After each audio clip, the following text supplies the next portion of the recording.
in this particular unit, when we started off, what we've done so far is we broadly understood the concept of strategic marketing. We looked at how it has used visitors and develop, a particular destination in terms of, looking at, say, for tourism.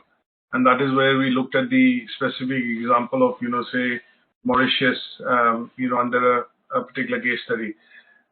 We looked at progressing that further into how we looked at, understanding some strategic models like we did Pesto, we did maybe, ATHE Matrix, and we applied that to a particular destination.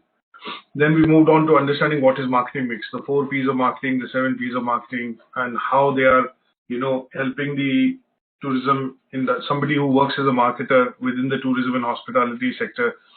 They help them understand the positioning of the product, the pricing, what kind of promotions need to be done, and how to best attract the target audience in order to sell their products and services. We also looked at, adapting or maybe looking at, how marketing plans are developed using marketing mix. So why do you require a marketing mix?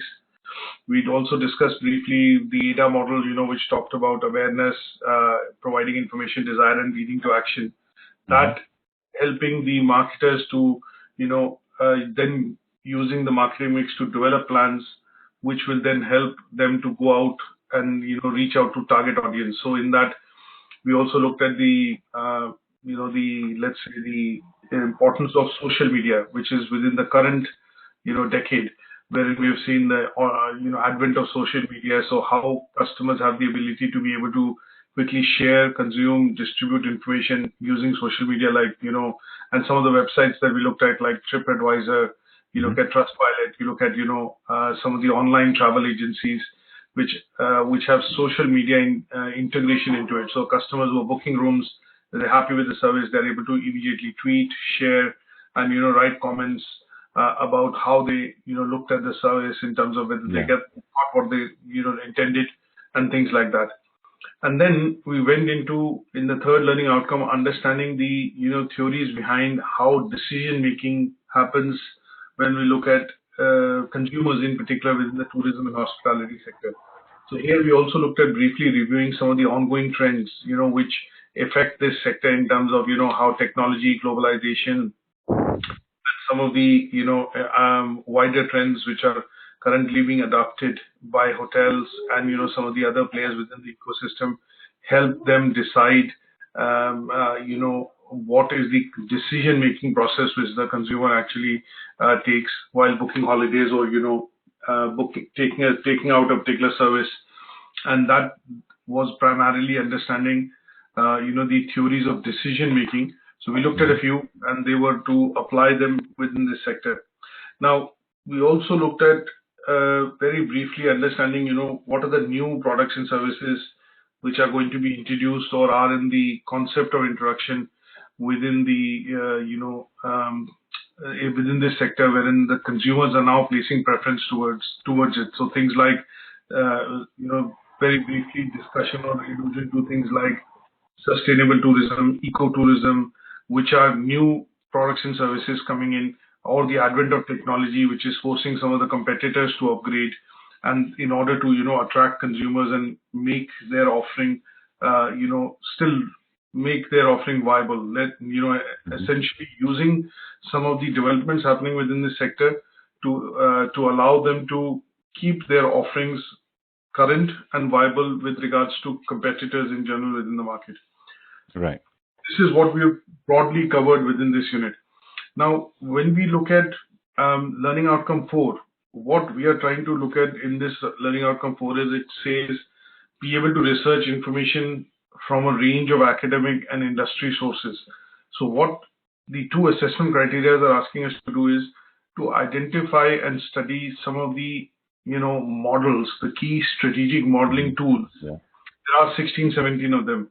Now, we're not going to look at all of them, but obviously some of the important ones which we can quickly relate to, they are most commonly used tools. And the second is tools which are relevant to, the tourism and hospitality sector. So what we need to be able to do is, when you are planning any sort of marketing activity, promotion, whether you call it promotion, you call it, say, for example, advertising, you're reaching out to the consumer, you're trying to build awareness, build a brand, any particular objective when you look at for a marketing activity within this sector, what we want to be able to do with the help of Learning Outcome 4 is to identify some of the modeling tools or some of the tools which marketers use for a long-term basis to get into the consumer mindset to basically influence consumer decision making. And those are the models that we will study in, the first assessment criteria. And the second would be to, again, this is a little bit of an ongoing topic. What we want to be able to do is, after doing a bit of research, looking at website journals, research which has been published, studies which have been published, to try and understand what are the ongoing issues which are shaping up this industry. How do we see this industry shaping up, in the future? So, for example, a peep into the crystal ball in a way to look at how will tourism look like in 2030? How will tourism look like, say, in 2050? So the idea is to understand what will be the issues which the industry will grapple with or will need to basically look at. And we have to identify from a point of view of, market trends, that these are going to be things that we are as of now kind of visualizing that this is what will happen in the future. But these are also going to be developing into some sort of trends which will actually create demand for consumers when it comes to the tourism and hospitality sector. So this particular learning outcome in general focuses on kind of looking into, some of the future trends which will be, shaping this industry, and also what are the tools which generally marketers use. There are lots of them, but what are the most common ones that we want to look at, which will help you identify, customer needs, which help the marketer to basically, let's put it this way, provide and pinpoint the kind of services which a consumer needs when they're looking at taking out any type of service within the sector, be it, booking a ticket, be it booking an airline ticket, holiday, you're looking at, traveling for various purposes, any sort of specialty, service that you would want to take out, which could be, say, for example, if you go to a location and you want to experience an event, you want to hold an event, or in some cases, even look at some sort of, out of the world experiences. So when you look at certain things like, people go to the US to visit the Grand Canyon, for example, but there is also a, aerial tour. That means you take a helicopter ride, take that tour. So that is a specialty kind of a thing. A lot of customers, tourists, 90% of them will basically go for, a tour of the Grand Canyon on foot or, as with a tour operator, but a very few of them which could economically afford it or want a special kind of an experience will actually go out and, take a helicopter ride. Some of these things could be, if you look at the other part of the world, could be, say, for example, you look at sometimes people would want to go to exclusive holidays, wherein there are a limited number of people available on a particular location, and they tend to be special because they will ask for certain things to be done. So those kind of things, when marketers have to look at in terms of positioning or creating those services and the demand behind this, they use what are called the strategic marketing planning tools.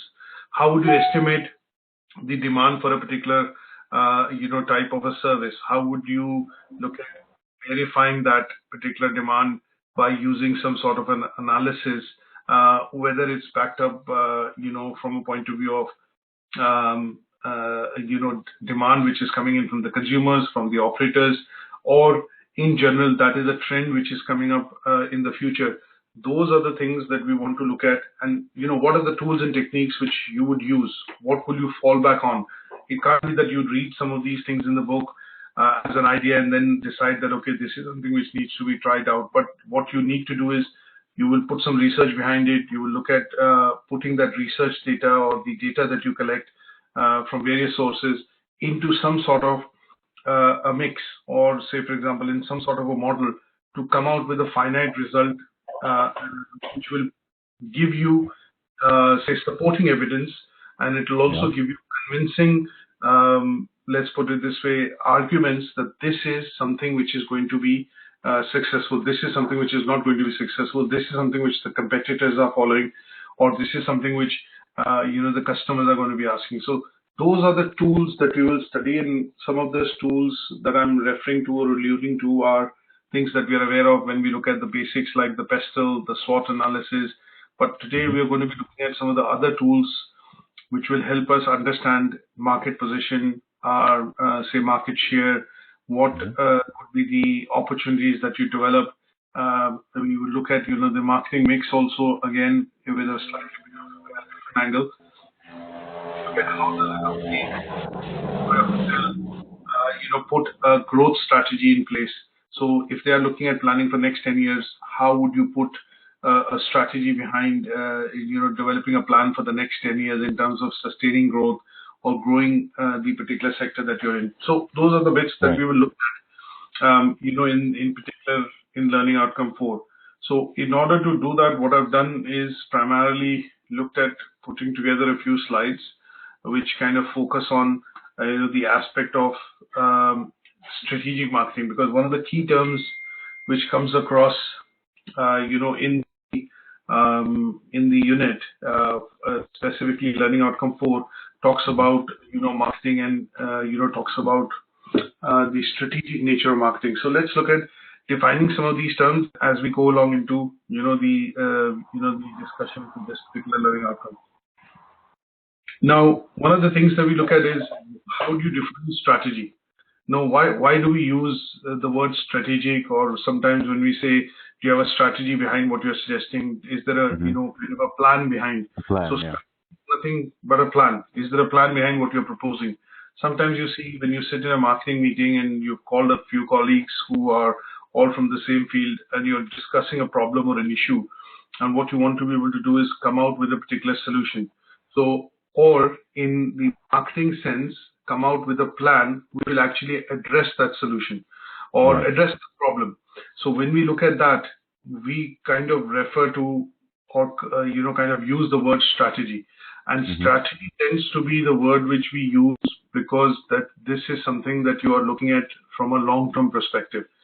Now, it could, when I say long-term or short-term, short-term could be 3 months, 6 months, long-term could be 12 months, 18 months, 2 years, 5 years, 10 years, depending on how big your business is or, how big the scale of operations is. So strategy in general will be introduced when looking at ideally addressing an issue or problem which you face time and again, and what the company or the management would want to do is put a plan behind it which will help them overcome that problem or address that issue, but it will not just address that in the short term, long term, it will address that, for a longer term period. Now, if I give you a context here to say that, when we look at a strategy in the case of tourism and hospitality business, when the onset of online travel agencies came, a lot of companies which were traditional tour operators or operators which were providing different types of services and packages had to basically take a step back and look at where will this go in the future? Will this as a trend develop and overshadow the kind of activities which travel operators are doing, or will it overtake the travel operators, the traditional role of travel operators? And in some cases, some companies which are able to kind of understand the importance of how this particular concept of the OTAs, online travel agencies, will pan out, started to align or create certain plans which allowed them to integrate this part of this addressal to the reaching out to the customer in their long-term plans of marketing. So traditionally, if you look at, a lot of companies used to advertise on print, TV, radio, and through tour operators and leaflets, catalog marketing, in order to promote holidays. But when the concept of OTA started to come in and it started to become popular, it gained traction in 1 or 2 years when they were introduced in 2005, 6, 7. Some of the companies and marketers which were able to see the importance of this as a channel started to integrate this into their own marketing strategies. That means their own marketing plans for the year. And that allowed them to distribute some budgets to say, okay, we will need to advertise with this, or, position our products with this, or provide information to this particular website. And that allowed them to be successful and, kind of also get inquiries from this particular channel in the long run. But some of the companies which did not take heed, found it difficult to adapt after a couple of years because the channel became established, the costs at some point in time, spiraled, and because they did not have the networking or the connections which were built in order to integrate this into their overall plans, it became quite difficult for them to start from scratch. And they were called the laggards. That means they were the ones which were doing a bit of catch up or playing catch up in terms of some of the other competitors who had actually integrated this and went along with this when this as a new channel came up. So in general, when you look at, sometimes marketers will have to look at taking risk or going against the flow in order to address issues or problems which they cannot anticipate in the future. And in those cases, what we tend to do is that you will generally see, if it's a big operation, when I say a sizable operation in terms of a business, you will generally see that there is somebody who manages day-to-day marketing. There is somebody who manages strategic marketing. That means that person's role is to look at putting plans in place which are going to be addressing competitors. It's going to be looking at how market is developing, what trends are coming up, and last but not the least, it will also look at future products and services which the company would introduce, and that is where the overall plan would be oriented by that particular person. So in general, when we look at the concept of strategic marketing, if we differentiate these two words, strategy, I would say, would just be a plan or a long-term, short-term plan. And when we look at the concept of marketing, we are aware that, marketing tends to be, a series of activities that you undertake in order to position, sell, or, basically create demand for your products and services in the minds of consumers. So that at the end of the day, it is sales, business development, to be able to sell more products and services for the company. So when we look at the learning outcome 4, here we are looking at understanding the concept of strategic marketing. We'll only briefly look at the definition, but in detail, we will want to understand what are the modeling tools which can be applied when we talk about strategic marketing. So what are the tools which marketers use to apply the concept of strategic marketing, which is to look at solving long-term issues, problems which the business could face, and how do they put a plan behind it. And when the plan is to be put, they look at, depending on some of these tools and techniques, to analyze the market, the future trends, the competitor activity, and then come out with matching, then they match it with, for example, the strengths and opportunities or strengths and weaknesses of the company, and then come out with, a plan which will be put into action to try and address some of these opportunities which the company can have from a point of view of, providing services to the consumers in the future. Right. Yeah. So when we look at, say, the definition of strategic marketing, let's look at, there are lots of different, models and theories which have been proposed over the years. There are 17 in total, but we will look at, I've compiled about, 5 or 6 that we want to look at. But when we look at these 17, what I've done is I put them in the, here in terms of, the slide notes, is that when we look at, the different models, there is a McKinsey 7S model. Right. There are 7 P's of marketing. There's the ATHE model, which we've discussed earlier. There is the ANSOF matrix. We also have what is called the BCG matrix. That is something that we're going to cover today. There is something called diffusion of innovation matrix. There is a DRIP model that we look at. There's a Potter's 5 forces model. There is a price quality strategy model. There is a push/pull marketing model. This is a concept which normally marketers discuss, that do we need to look at push marketing or pull marketing? So there is a model behind it. We look at the customer life cycles or lifestyle cycle value, which is called the LCA, customer lifestyle, cycle. That is what we look at. Sometimes it is also called the product life cycle, because when you look at, let's look at product life cycle. So if you look at typewriters, just as an example, which I look at, typewriters, when computers came in, they were kind of end of life. Nobody wanted to buy a typewriter because computers started to do those things. There was a keyboard, and some of this output could be stored. So they were towards the end of their life cycle. So sometimes you will see products, they come to the end of their life cycle, and that is where the life cycle, product life cycle concept comes in. We look at segmentation in particular. So in segmentation, targeting and positioning, STP matrix, we look at that. There is something called SOSTAC that I will cover, which is also another model which marketers use. And then some of the other models like SWOT analysis, PESTEL, those are common models that we end up using from time to time, and they tend to be primary models of planning which marketers would use, at some point in time, depending on the size and operation of the, business. So when we look at, traditional definitions of marketing, let's look at two from two different, eras. So when we look at Buttle, for example, in 1993, he basically talked about marketing strategy as an overall, action or a program which includes all element of marketing complex in order to clarify and undertake certain goals and objectives which need to be achieved. So when we look at the definition of 1990s, it basically concentrated on the fact that marketing was a department which did not have very many different types of functions in it. So when we talked about advertising, promotion, events, anything to do with, say for example, there was nothing called online, but nothing called digital. But we talked about TV or ATL or BTL, above the line and below the line. It was all lumped up into the marketing department, and you probably had one or two people managing marketing and managing the marketing operations side of things. But when we look at this transition in the early 2000s, what we saw was that marketing at that point in time had at least 5 different elements to it. And these 5 different elements tended to be advertising, event promotion.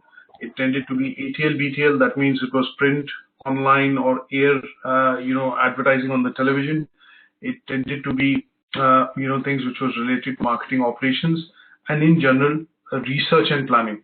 So there was a bit of a differentiation that when organizations became sizable and they could afford more people within this department, some of these key 5 functions were actually differentiated because they were required as inputs to be able to put an effective plan in place from a point of view of marketing, because companies were spending sizable amount of money in terms of advertising and promotions to generate demand or create demand, and in those cases these functions had to be segregated. So when you look at companies spending, say, thousands and millions of pounds on TV advertising, there had to be a logic behind why this TV advertising was being done. So at some point in time, advertising manager came about as a position, and that was included in the marketing department because that person was tasked with managing the budgeting of the company from a point of view of just advertising. So his role was only managing advertising and advertising budgets, what media to take, what media cycles to go on, whether it's print, radio, TV, or it's billboards, outdoor marketing, catalog marketing. His aim was only, to look at effectively managing the budget around the type of advertising which the company could do to attract consumers. Right. As we have progressed, there are lots of changes which have happened primarily within, the sector of marketing as well, and that is where we see the changing definition of marketing now, including what is called the 7 P's of marketing or the marketing mix. So to a certain extent, what we tend to do now is we differentiate everything when we try and promote products or services into different types, and when we say different elements, that is where the marketing mix comes in. So you talk about the product, and with product itself, you can now look at different things like what is our product. So if I look at hotel as a product, for example, Travel Lodge, Premier Inn, you look at Radisson, you look at Holiday Inn, all of these will have different type of products. But what is the product? They have single rooms, double rooms, executive rooms, suites, presidential suites. So these are all different types of products. But a competitor at one stage would only try and map their product with the equivalent product on the other side. So Premier Inn and Travel Lodge, for example, in the UK, might not map their rooms with executive rooms of Radisson or, say, Marriott, because they tend to be a different product altogether in terms of offering a lot more facilities, being at much more premium, And the pricing itself, at some stage when we get into the, after discussing all the product characteristics, if we look at the another element like price, there'll be a difference, a lot of difference between the price of these rooms as well. So the definitions over the years have evolved, and what the marketing mix has helped the marketers to do is to look at each and every specific element of the product from an aspect of price, place, product, position, physical evidence, packaging, and that has allowed them to differentiate their products and services and how they position it to customers. Now, when they do that, they need to use certain models, and these are models or modeling tools which allow them to understand their strength versus the strengths of their competitors. So when we look at these elements of how do we compare ourselves with some of the others, when we choose a particular product, that is where we will use what are called these strategic marketing or modeling tools. Is that okay? Yeah. So let's look at the first one. Very briefly in one slide, what is BCG Matrix? So BCG Matrix, is a matrix which was invented by Boston Consulting Group. This was a company which came about with the concept of understanding, the market growth versus market share for a particular product. So using this matrix, what we can do is there are 4 stages in the matrix which they identified, and these 4 stages tend to be, stars. They tend to be, question marks, dog, and cash cow. So what it suggested was that every product, when they are any company which launches a product or a service actually starts off from the star stage. That means there is uncertainty whether this product will create traction with the consumer or not. So at the star stage, it is like an introduction, and at the introduction stage, there are lots of questions which the company has to ask or deal with, is in terms of whether it will create traction. Are they looking at introducing something which is in demand with the consumers? There's a lot of research which goes around it. And at some stage, if the product stays in the market, from the star, it moves to, what is called the question mark stage. So if you look at the question mark stage, at some, in this particular stage, what we are primarily looking at is that the product would at some stage, start generating some revenue. But when it starts generating some revenue, it also is still in a very infancy stage in terms of, looking at whether this will become a major source of revenue for the company, or it will still remain, a product which will just be one of the products or as one of the variants available to consumers in the market, from a point of view of, providing a particular service. So in this case, we tend to look at, question marks as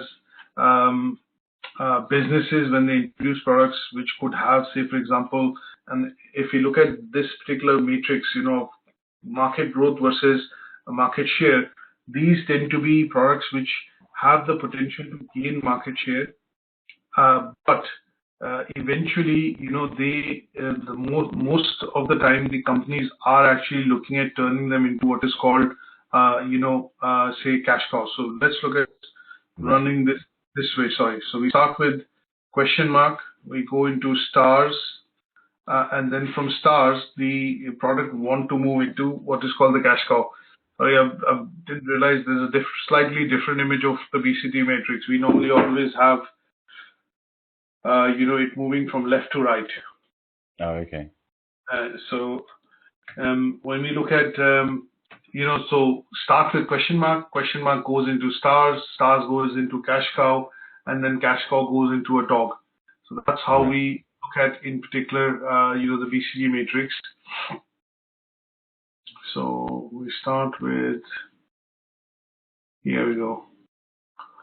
So that's how, we look at, that's fine, it's okay. So in general, what we want to be able to do is, at some stage, companies want to introduce products. The products are introduced, in the question mark stage. The question mark stage typically means that, as it says itself, it is primarily, there is no certainty whether the product will stick, not stick. So it is still at a stage wherein it's under experimentation, or it is being introduced in the market, wherein it depends on a lot of other activities which the company will do to make the product actually stick. Now, at some stage, question mark moves to stars. That means it is creating traction with the customers. It is something which is gaining, market share. There is growth happening in that product. That means there is demand which is being created. And when demand starts to, when customers start liking the product, it starts, creating demand. And that is where this product becomes at some stage mainstream. So when when we say mainstream, that means the product has become, a main product or a main seller, for the business. So when we look at, say, for example, hotels, just look at an example and apply this to the hotel industry. Here, what we are looking at is at some stage when a new hotel is launched or a new hotel, starts off by starting the operations, you will generally see that when they create rooms or they look at the strategy of rooms, depending on the location when it's being, introduced or, built, you will see that depending on the location, the kind of properties the location has, the hotel will slot out some different types of rooms in the property. So in some cases, when you look at places like Las Vegas, you look at Macau, you look at Amsterdam, you look at some of the other places wherein people go for short vacations, you will generally see that some hotels will also plan out and have what is called the presidential suites, which are large rooms, which have lots of different facilities. But a hotel might not overdo and have 3, 4, 5, 6 of these because there might not be demand for those, that much demand for those rooms. So how it is planned is what they look at is they look at studying the market, the number of rooms available, the vacant capacity, what is at any point in time the utmost utilized capacity available within that location when you have a peak holiday season, and what is the profile of customers which actually come. So look at demographic profiling, economic profiling, and basis that what they do is they look at strategy of rooms. So when we look at rooms, say for example, a hotel decides that, okay, I think we are going to be looking at premium marketing and we need to create that many suites. So at some stage, if that decision has been taken, it is based on some research and some data which is available from the market, which shows that there are these many consumers which actually look at booking that kind of room. And at this stage, when they're putting that strategy in place, it's still a question mark, is because whether there is enough capacity for more rooms to be added. Because as a property, when they're starting off, they don't know whether it will create that traction with the customers, whether it's the right pricing that they're able to introduce that at. So at that stage, that would be a question mark. So if they create, say, a couple of suites, if it's a 200-room property and they create, say, for example, 20 suites, and then maybe 2 presidential suites or a suite which is going to be in the market, at some stage, these rooms are a question mark. But some of the traditional rooms which will have double room, single room, executive rooms, they will still be, sellable because there is demand for that in the market. Now, at some stage, if you move further, and what they start to see is that out of the 200 rooms, 150, 160 rooms always get booked, and they tend to be generally rooms which are the double rooms, single rooms, or executive rooms. You generally find that in the kind of products that they are selling from that property, there are different types of products, and they can be classified into a different type of matrix. So star rooms are the rooms which generally get sold out quite quickly. They have to put less promotions or incentives or offers behind it. But some of the other rooms, which are suites, executive suites or presidential suites, they have to put promotions around it to be able to sell that. So when we look at a property and we look at different types of rooms, and if you have to apply a BCG matrix to it to a certain extent, we can clearly see that, stars tend to be, or cash cow tends to be, in this case, the rooms which get booked quite quickly. And they could be normal rooms. If you look at stars, it could be suites or executive suites. If you look at question mark, to a certain extent, we will see there could be presidential suite or a different type of property which might not be within the property, a different kind of room which might not sell that often. So it is still in a question mark stage. So at some stage, if the room always remains empty, even after doing a lot of promotion, the company might decide, okay, we need to dismantle this and convert this into a normal room or an executive room which will get sold or get occupied much more often, and that will create revenue streams for the hotel. So sometimes when you look at studying this particular concept with regards to other competitors in the market, you will basically use a BCG matrix, and this is where this is a corporate planning tool which helps you understand what is your position in the market with regards to the growth and the share which is, you occupy in the market. So when we look at, say, for example, Holiday Inns versus Marriott's versus Premier Inns versus Travel Lodge, and if you have to plot all of them together to see which hotel chain has the highest market share and is showing the maximum amount of growth year on year, you could actually use something like a BCG matrix to identify that. Right. Is that okay? Yeah. Now there are different examples which are available, on the internet. If you want to look at a particular example within the industry, most of them tend to be, you can do a BCG matrix for airlines, you can do a BCG matrix for hotels, you can do a BCG matrix for resorts, and the idea here is to try and understand what is your market share and what is your growth rate relative to the competitors in the market. So two axes, X and Y, market growth, and we are looking at market share in general. And there are 4 stages. What I've done in the 4 stages is briefly describe them here in this, speaker notes, to say that any product which is coming to the end of life will be called a dog stage. So after cash cow, the product actually, starts to decline in terms of its demand, and it enters a stage called dog stage. So the BCG matrix tend to run like this, wherein the new products, when they're launched, they start at the question mark stage. At some stage, they become stars. After stars, they become a key revenue driver for the company, and that is where it is called the cash cow. And at some stage, if the product or the demand for that product starts to dwindle, and they tend to fade out from the market, you will generally see that they become that means they have low market growth, and they have negligible or very small market share, and that tends to be, the dog stage. Right.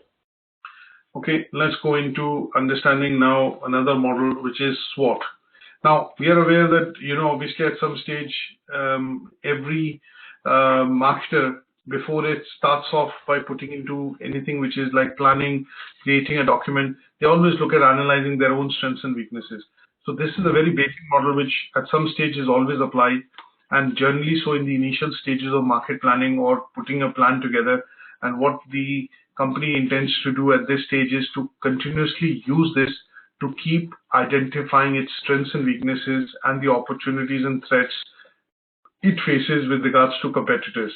Now, this is a model which is applied pretty much across the year in any type of situation, and it allows the organization to understand where are the growth areas, where are the opportunities essentially, and in some cases, identify immediate threats which the business could be facing. So it's defined, like a matrix in terms of 4 different quadrants, and the 4 different quadrants actually talk about the strengths of the company, the weaknesses of the company or the organization, what are the opportunities it could face, and what are the threats the organization can face. Now, one of the drawbacks of applying this model is that it does not help you identify a timeline. You can do this at any given point in time, but it generically identifies your strengths and weaknesses, but it does not identify whether that's a present strength or a present weakness, or it could be a long-term opportunity, or it could be a short-term threat. So those kind of things, that is why this model is basic model, quite useful, but it has some limitations, and the limitations tend to be that it generically identifies most of the strengths, weaknesses, opportunities, and strengths, rather than being very specific with regards to the industry or with regards to the sector that you want to use it in. Right.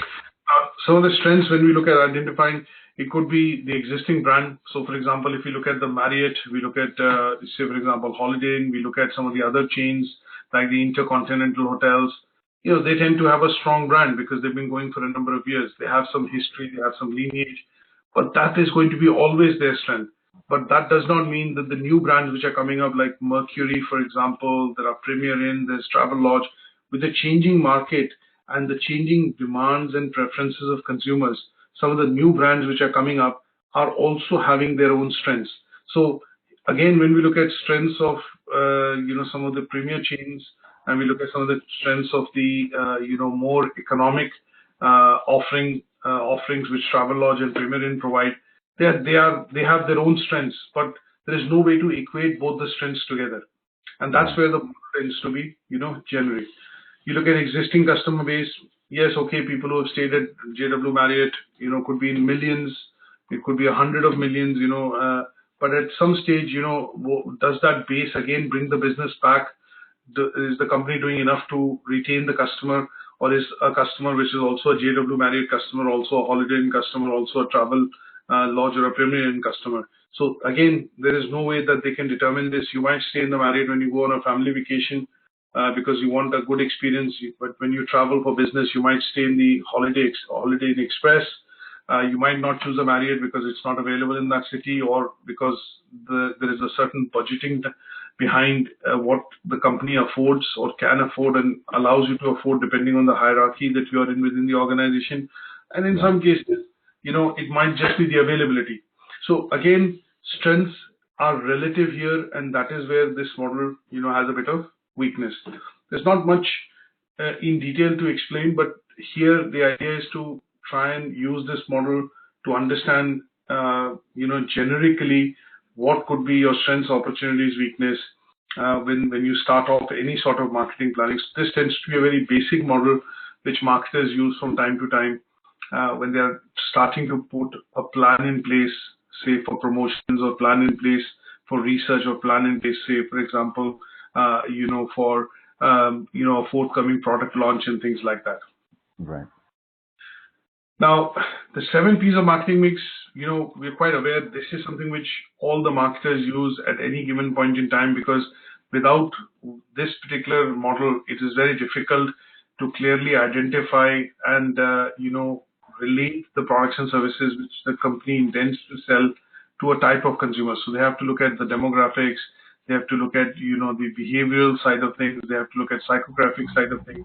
So here, this model helps them position their products and services to the right target audience, and at the right, say for example, when we start getting into it details, the right price at the right place, with the right promotions and with the right kind of, processes and physical evidence which is required when customers want, a particular type of service.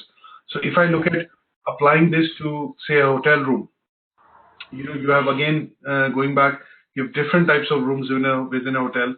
So here the objective of applying this model is to try and scan through the database, do a bit of data mining to see how many customers are able to afford, say, the presidential suite, and then the promotions, the kind of offers which the hotel puts in place when they start looking at marketing, calling the repeat customer, sending out offers to get repeat customers to come in and take that, is dependent on the usage of marketing mix, because it helps them segment and position the right products to the customers depending on their previous usage, or for example, depending on their demographics and the kind of background they come from. Right. So this is used by marketers very effectively, because they want to look at sometimes tactical marketing, which is oriented to get an immediate result, and that tends to be used in a place wherein, for example, in some cases, if I go back a number of years, I think about 3 or 4 years, Britain had an exceptionally good summer. So what happened was a lot of people did not plan to go out to Europe when they go out for taking vacation. So a lot of companies had to put a tactical marketing plan in place to come out with offers to say and entice customers to be able to go out and take a vacation during the summer months, because it was extremely good in the UK. People, local holidays, went to the beaches and other activities, and that meant that there was a bit of a decline in the number of tourists traveling to Europe, which generally tends to happen during the summer months. So in that case, they had to use the marketing mix to start positioning promotions and decreasing a bit of price and coming out with a number of offers, and traditionally only targeting certain places which were the most attractive tourist destinations, which generally people pick up when they look at planning summer holidays. So it was things like Ibiza, Mallorca, Menorca, looking at Barcelona, looking at Montego, those kind of destinations which people, when the Brits typically go out to in Spain or Portugal, they tend to go out to summery, locations wherein it's beaches, sandy beaches, and they have to put these things in place in order to drive it through a tactical marketing plan, because Britain was having an exceptionally good summer, which meant people didn't want to splurge or splash out, and they wanted to stay in the UK rather than go out and have a vacation. Right. Now, there are other models that we will look at very briefly. There is something called the customer lifetime value model. Now, this is a concept which is used to access or, what is the net value which the customer will actually spend on the business or staying with the property for a number of years. Now, this requires a clear, very concise and clear estimation of a number of the activities which the customer does during the course of, the stays with the particular property. Now, generally, the CLV, as it is called, is basically quite important for marketers, because at some stage, what they want to be able to do is clearly estimate how much is this customer going to spend with us and for how long. So in this case, the revenue which the customer is able to bring across to a property or a hotel is calculated using this particular concept of CLV, and they look at a number of characteristics in terms of calculating this. So when you look at people when they go across to holidays, wherein they go across to Las Vegas, for example, casino holidays, or wherein they are going to experience something which they haven't experienced before, what you generally tend to see is that the hotels would look at maximizing the the revenue that they can generate from the customer, because they understand that this is an activity which a customer might not undertake again and again, but at certain stages of their life. So, for example, when you look at certain destinations wherein people go in for a bachelor's party, or a hen do, or they go out when they are young. So, what here the marketers tend to do is look at the life cycle of where the customer is. So, when you are young, you take certain type of holidays. When you are with family, you take a certain type of holidays. When you are becoming a bit older, you take certain types of holidays. So, what the marketers here are trying to do is estimate your the kind of revenue that you will bring across to the company during the different phases of your life when you're traveling on holidays. And that value which they calculate is called the customer lifetime value. That means the revenue which the business will get, or what are you worth to a business from a customer's perspective. How much would you spend at any given point in time, and how many stays would you do, and things like that. Right. Okay. And this is something which is directly related to, when you fill up questionnaires at the end of the day when you're checking out from the hotel. So sometimes there is a questionnaire and there are some questions in it which says, how many times do you visit, say, a particular city? Then they narrow it down to how many times do you stay overnight? Then they again narrow it down, how many nights do you spend at a hotel when you're visiting that city? So these kind of questions are aimed at estimating your net worth to that business. So if you're going to be, say, visiting, let's look at business travel, and if you're visiting cities like Düsseldorf, Frankfurt, Paris, for example, London, then in most of these hotels, they understand that there is different type of customers which come. There are business customers, there are tourist customers, there are tourists which are coming with groups and things like that. So they are visiting number of cities. So when you do the questionnaires, they have certain questions in that questionnaire which try and estimate your number of stays, how many times do you visit the city or the location in a year, and how many nights do you stay overnight when you're visiting that city. And these questions are directly related to estimating your worth in terms of how much would you spend, and how much of that spend is coming to the city, and how much of that will actually come to them if they target and make promotions to bring you and ask you to stay at the property. Right. Yeah. Is that okay? Mm-hmm. Now, there's another model called ANSOF matrix, or it is also called the growth strategy matrix. Now, this was introduced by Igor Ansoff. That is why the last name, Russian scientist who came up with this model. And this is generally used to identify, what are the growth markets. So when companies start looking at, their own products and services, and they feel that they become stagnant, what they want to at some stage then want to do is basically look at identifying where the growth markets are, or what are the areas in which they can grow. So when you look at tour operators, when you look at airlines, now one big question that they have is, okay, their main product is selling airline tickets. That means their main product is transportation. But what are the other areas in which they can enter and diversify, as I put it this way, and when they diversify, what areas they tend to diversify in, which can help them get more revenue, more customers, and more sales. So when you look at businesses trying to diversify, there is something called horizontal diversification. There's something called vertical, so horizontal and vertical integration.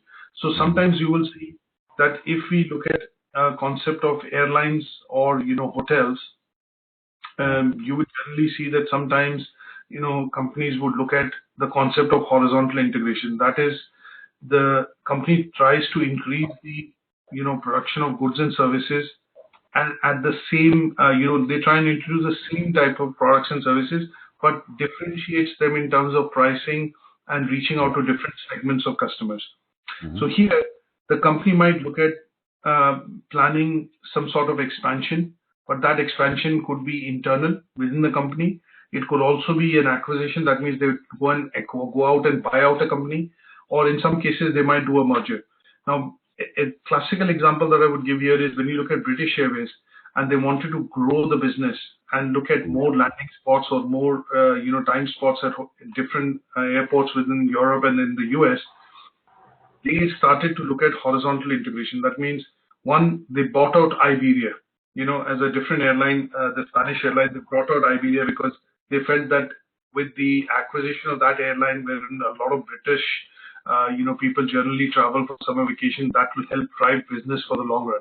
So acquisition was one of the growth strategies, and that was identified using, say, for example, a bit of diversification, where they could grow, what kind of product strategies they could look at, and that was maybe with the help of, say, ATHE Matrix, because here they are trying to see in the existing market, they are reaching a saturation level. So how do they grow their demand? How they increase demand is by entering new markets, by looking at offering different products into the market, and also by acquisition of their competitors into that market. So one of the things which they did was primarily to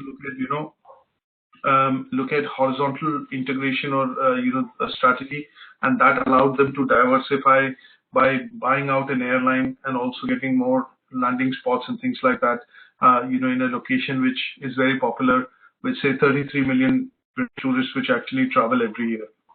Now, when we look at, so in this particular, I would say the strategic model ANSOF, what we are looking at is, it is used by marketers, companies, wherein they want to identify alternate growth strategies. The key word is alternate growth strategies. That means they want to look at, they are already well established, they are growing in the market, they are maintaining their market share, they are probably maintaining their offerings vis-a-vis the competition's offering in the market. But at some stage, when they look at how do we go beyond this, how do we expand, then in those cases, the companies then fall back into what is using the model called ANSOF Matrix. And this helps them identify two things. So there is a product growth and there is market growth. So there are two axes. So can they introduce new type of products and services to grow, or can they look at the products and services side of growth is stagnant? Then they start looking at new markets that they can enter, wherein these products and services can be sold. So in that case, sticking to the example of British Airways, they thought that within the different type of products. So when you look at airlines, they have economy, executive economy, they have first class, business class.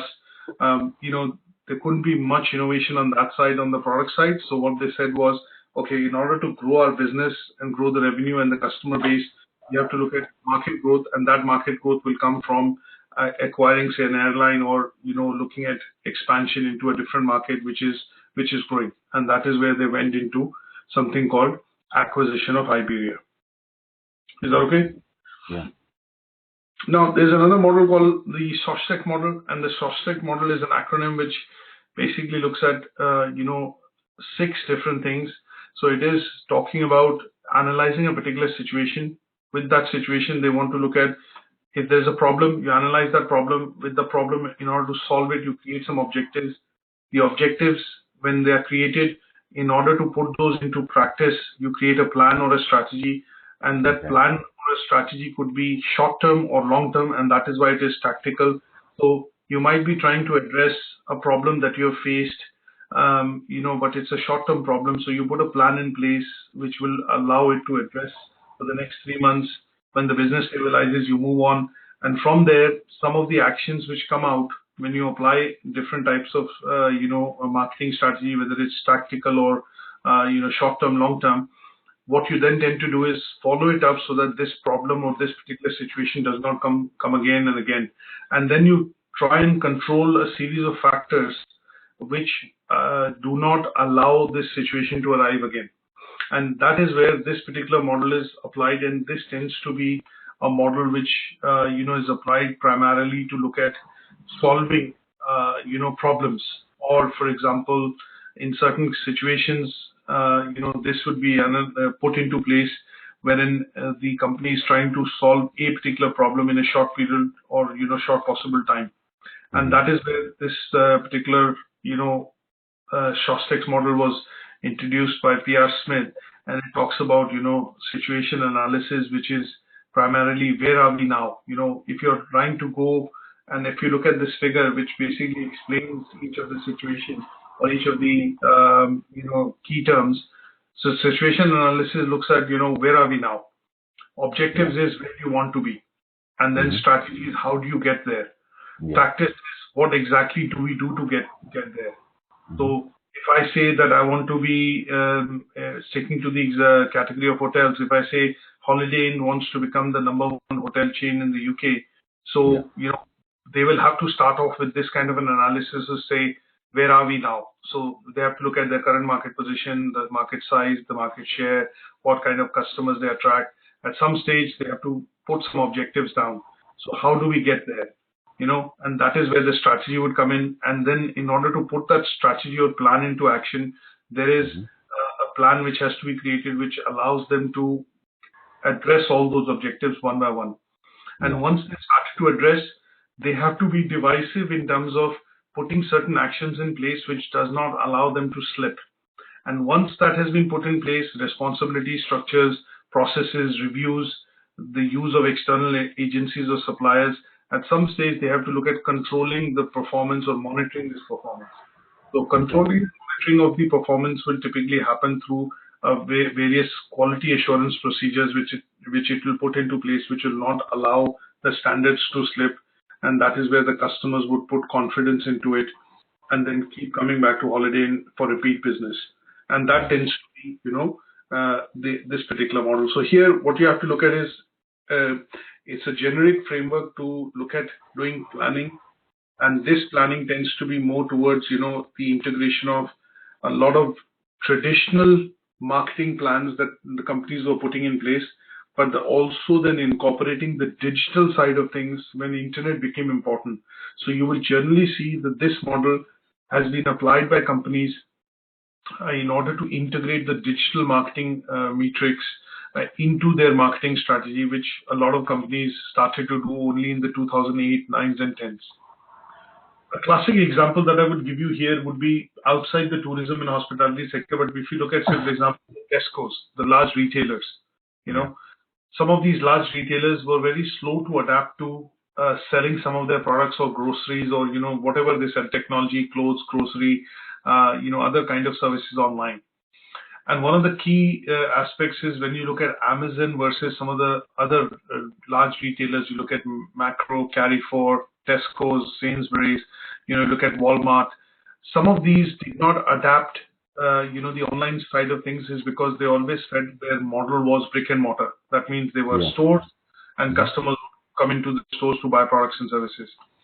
But at some stage when they realized that retailers like Amazon, eBay started to eat into their market share, and started providing customer preferences or options wherein it would help them shave off costs or prices for products, they realized that this is a strategy that they need to adapt. And in this case, this particular model, which came out, it's a recent edition, is a model which started to look at some sort of situational analysis. That means we're losing market share, we're losing sales because of the onslaught of online marketing agencies or companies.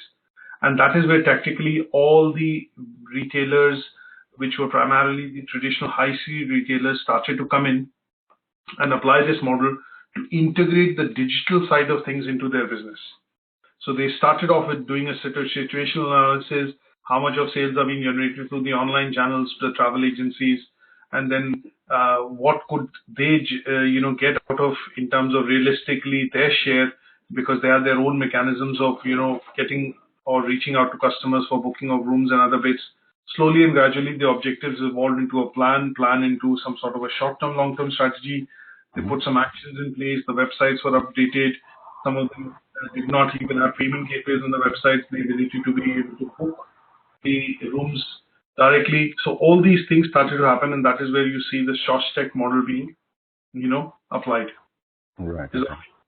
Yeah. Now that leads us nicely into, the second part, which is to identify some, trends which are going to come through in the hospitality and, tourism sector. So here, what I want to do is quickly focus on some of the things that we've already covered. Now, we know that globalization is something which is affecting this sector. As travel becomes easier, costs become more economical, distances become smaller, we are seeing a lot of people now traveling for vacation. And this traveling for vacation is happening international. So it's not happening in country, but it's happening international. So when we look at some numbers, what we are able to see is that there were 674 million tourists in 2000, and that has increased to 940 million in 2010, and this number stands at 1.3 billion in 2017. Right.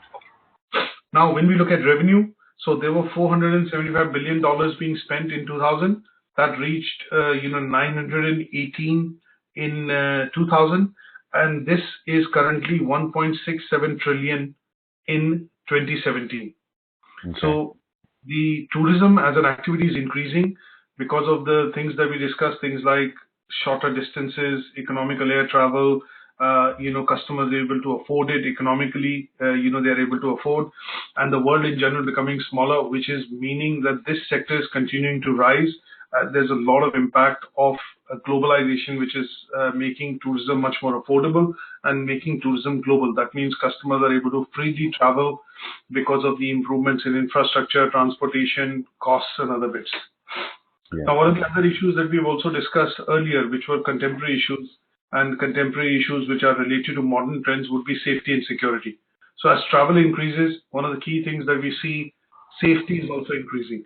Air safety, the kind of procedures that we go through, like in the airports, after the 9/11, the body scanners were introduced in order to ensure that safety is, maintained or, is of paramount importance when we look at air travel.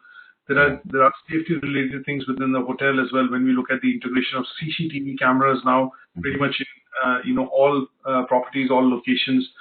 So increased security measures are leading to us, more safety, and because more people are traveling, a lot of money is being spent on increasing and upgrading these safety measures, which are required to provide additional security and peace of mind to consumers.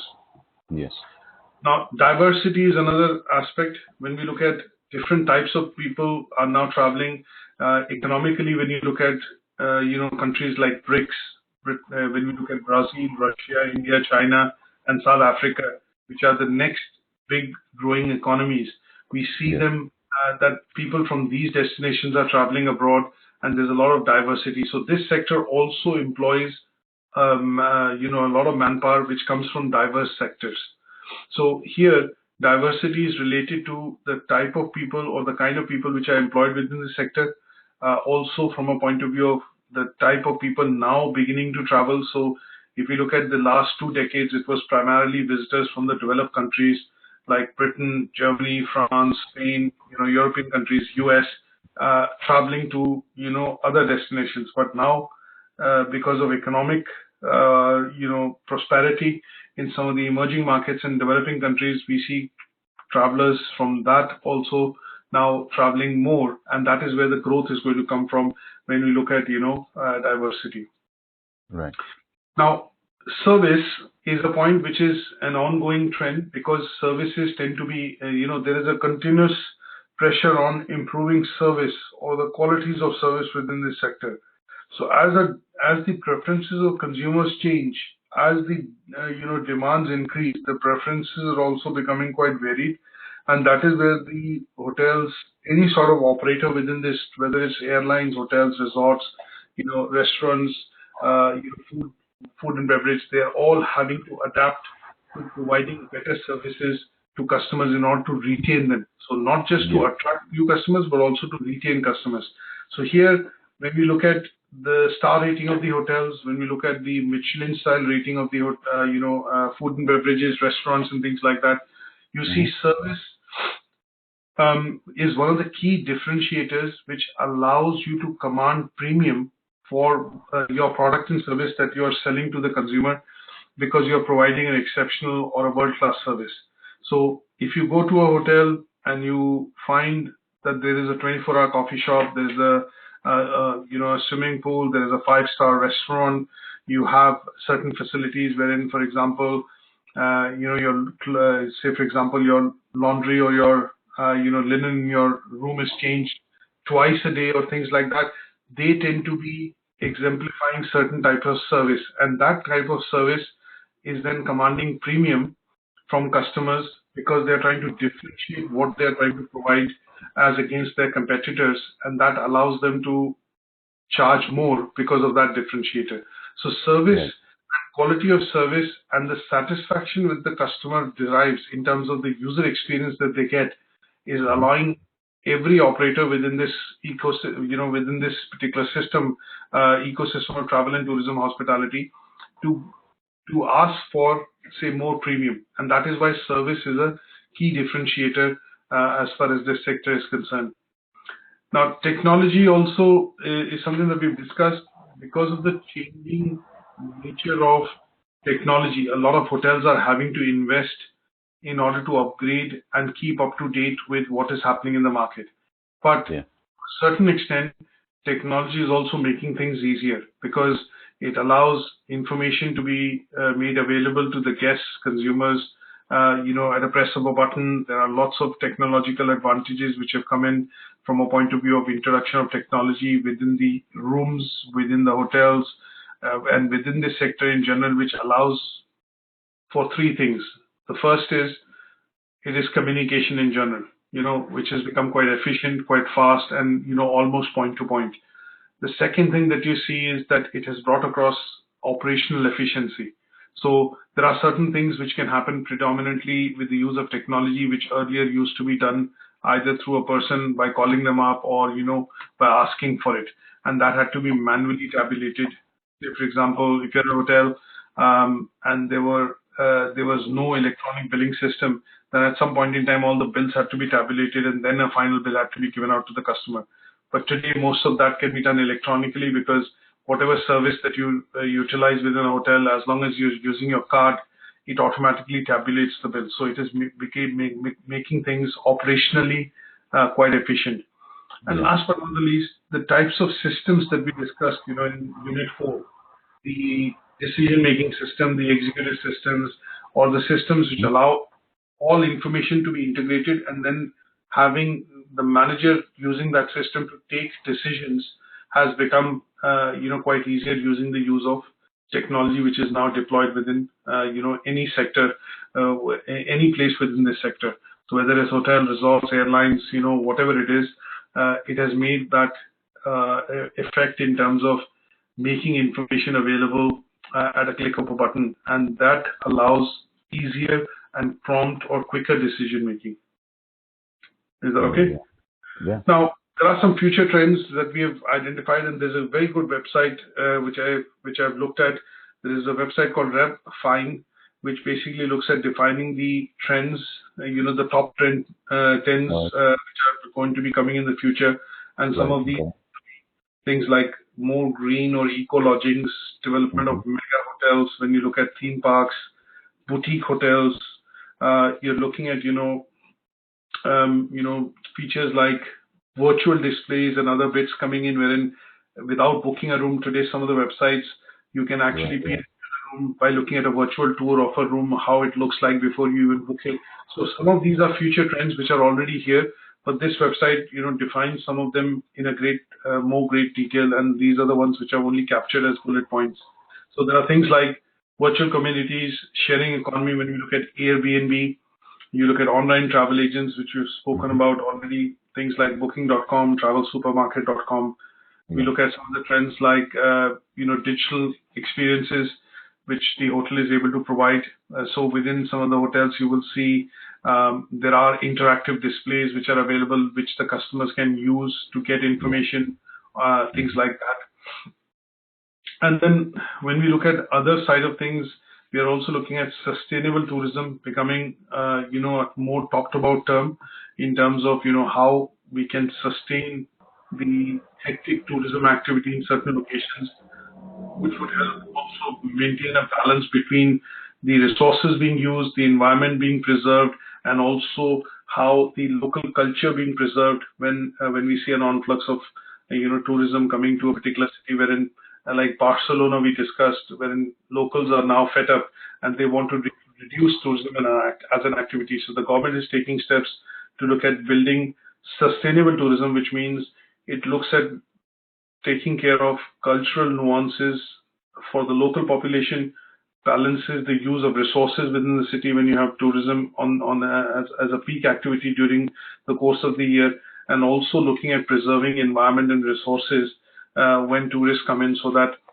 it does not erode the resources of that city. So some of these are trends which we want to understand how it will shape up tourism as a sector going forward, say in the next 15, 20, 30 years. Right, okay. Is that okay? Yeah. So I think with this, we have kind of covered this particular unit in a bit of detail, which is, strategic marketing. And this is primarily based on, giving you understanding in terms of why is marketing important, how it is used within this sector, and what are the tools and techniques which are used by marketers within this sector to, reach out to consumers, to position the right kind of products and services to the customers. And then towards the end, we've looked at the tools and techniques which you would generally use as a marketer, you should be aware of, and how to put them to practice when it comes to, actually putting them into a particular situation. Right, yes. Okay. So any questions on this so far? No, I think everything's been covered. I believe so. That's great. So what I will do today for you is, obviously, I know that you've sent 3 tasks already. Yes. I will try and mark those 3 tasks today and then send them back to you so that you have some, feedback in terms of what you've done. Because to be honest, I have not even had a look at them. I'll look at them today at some point in time and then try and send you some feedback so that it becomes something that you can follow through in the second unit. So that was for the first unit in any case. So which is the technology unit, and this is something that I will look at giving you feedback so you can follow it up in the other assignments and the other units that we are studying. Okay. And there are 2, handouts which I will put them on Moodle. One of them is the theoretical aspects of strategic marketing. This is a bit of a research paper which is a couple of pages, and it's a good read for you to understand what we've discussed from a point of view of the theories and concepts of strategic marketing. And there's another one that I will also post, which is just give me one second.